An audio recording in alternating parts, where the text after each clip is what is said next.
زمونږ کلي کې یو ښځه وه هغې یو کوټه جوړه کړه پخوانی خبره یو سړي ته یې ونیوه ښځه لاړه او جج سره یې درخواست وکړه وی دا جج صاحب دا کوټه مې جوړه کړه او دې ظالم رانه ونیوله ښځې م وکیل ونیوه جج او هغه سړي ظالم چې ځمکه نیولې وه کوټه هغه م وکیل ونیوه پخوا به د خلکو پټکي په سر وه زما د یادم دا چې څومره مشران بوډاګان به دوی به خامخا پټکې په سر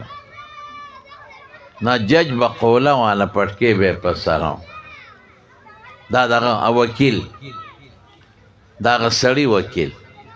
نو هغه وکیل په دې ښځې جرح وکړه دې ښځې ته وایي ترورې دا کوټه ستا ده وایي او دې سړي رانه نیولې ده ستا د موکل چې ته چاره طرف نه وکال نه کې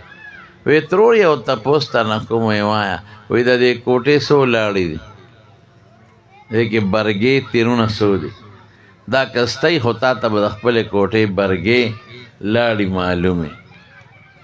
ښځه حیرانه شو چې خدایه وکیل صاحب دا د څنګه سوال وکړه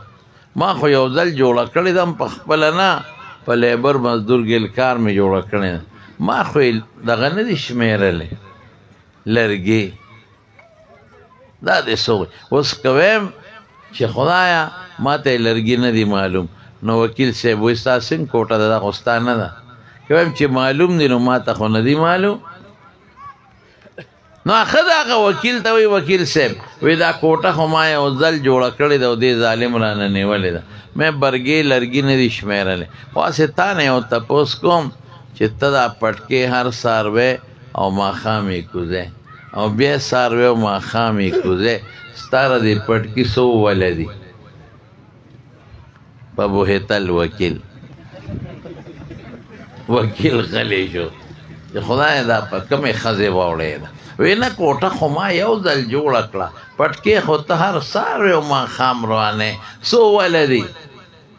بس وکیل خوان نه لاړې بیا دی غږ یې نه شو کوه نو تا ته د خپل پټکي ولونه نه دي معلوم نو ما ته د کوټې لرګي څه معلوم دي